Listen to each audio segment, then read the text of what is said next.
Hey everybody, welcome to Scribbles with Jonathan. I'm your host, Jonathan Rector. And today, well, first I want to say I hope everybody had a good holiday and Merry Christmas and all that good stuff. I hope you had a good time with family and all that.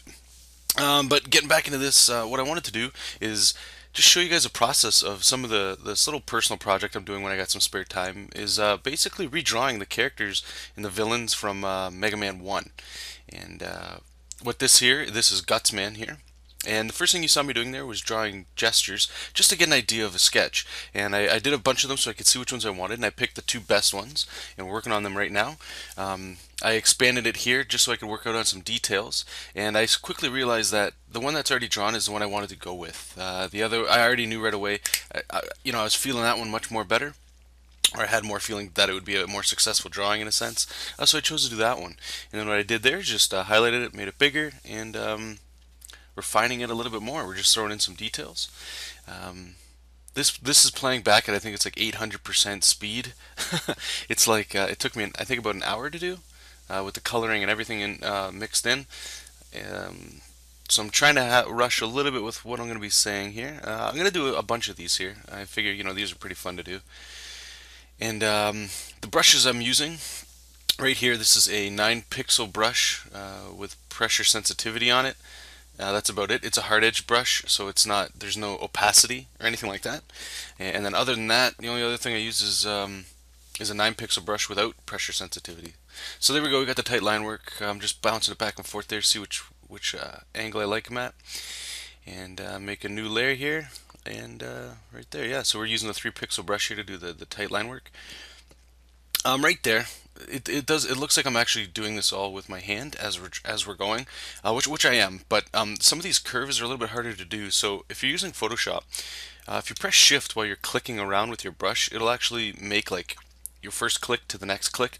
It'll connect a line. So if you do small enough lines, it'll actually start to make it look a little bit more controlled. And I do this quite a bit. You can see it in here. Right, all of that was done with that. His head here was done like that. Um, and a beauty of working digital here is his head looked a little too small, so I just grabbed a chunk there and moved it over. And just going there. And I've been using the pen tool a lot. As you can see there, just making a shape and expanding it, and then stroking the pen tool there. It helps make curves and cool little things like that, like tech. Like if you're doing guns, or in this case, the little jewel that I put on his head there. Here I'm just messing around with that curve. I wasn't really happy about that, but then I realized when you just saw me move it there that the reason why it wasn't working is because the reference I had for the design I wasn't looking at, and it got mixed up there. And yeah, right here I started to use the pen tool on the character to do a lot of the drawing instead of using the shift key that I was talking about. It obviously makes it smoother, so there's not such rough edges. And here you'll see what I'm talking about with that pen tool. Just making a selection, copying, pasting it, then transforming it just to make it a little bit bigger. Then I distorted it just to give it a little perspective. And just stroked it right there, and looks good enough. We're just going in here picking up some of the lines. This is meant to be a little bit rough, little what's the word I'm looking for? Keep the energy high, but to keep it just fun and quick. This is just something I'm doing for fun, so I don't want to spend all day on it. So I'm a little bit more lenient with some of the details and some of the line work and things like that. Working in the hand. And we just got here you can see me just going crazy with that pen tool and then stroking it with the brush there. And it makes it very quick, especially when you got long curved lines or just long lines in general. They can be a little bit difficult to do in Photoshop with like programs like Manga Studio and Illustrator. They tend to have the ability to do line correction. And in Photoshop you don't have that. So alright, so then I'm just putting in some rough details just to break it up a bit. And then I'm going to make a new layer called Contour. I usually just abbreviate it with Cont. And it's the exact same brush as that 3 pixel that we were using, except I bump it up to 5. And once I have a contour around it, then you'll see we'll get into the actual inking of it, which is simple inking. And here what I'm doing there is I'm flipping it back and forth again just to make sure that I like the side that it was at. And there we go, we're just going to make a nice outline right here. I'm using the shift key, like I said before, a lot. Pretty much this entire thing is done with the shift key, unless it's like a small curve and I feel confident that I'll be able to do it.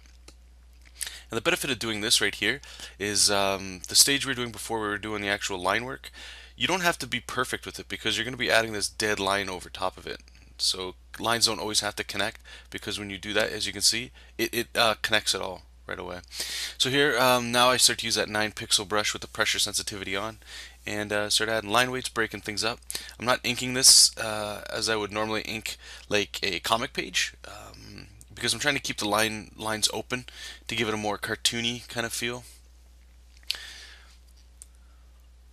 And definitely wanting to, and you guys let me know if you'd like me to tackle an issue some people brought up, where it's, line weights, why even really worry about it. But as you can kind of see there, what I'm doing is any line that connects to the contour line that we already did, I kind of, blend it in so it doesn't look so harsh. So it's not like, it's pretty difficult to word, especially when this is going so fast. Maybe I'll just do that. I'll do a video about contour and line drawing, or line weights, sorry. And line weights are totally optional. I like them. It just gives a little bit more beef, a little bit more substance to it. And just doing very quick shading, nothing fantastic or anything. Here, just putting some ground just to make it look like it's actually on something. And we're sign it, and we're gonna get ready to throw some colors on there. And this is actually something, I'm not sure if it's in a newer version of Photoshop, but if you select the entire image and go edit or copy merge, it'll copy all the layers together and then make it into a layer. It's pretty hard to explain, but that's what I did. If you look on the right, I pasted it, and it's called lines.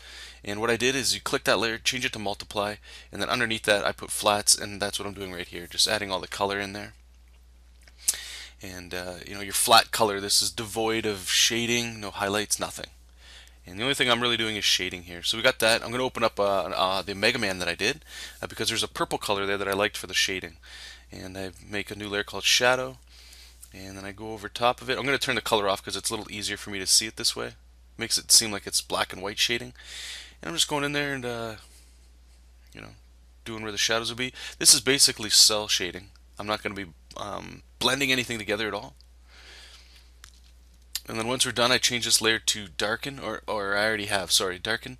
And once it goes over the colors, you'll be able to see it pop pretty quick. Now, I was pretty happy with the way this one turned out. It was pretty fun.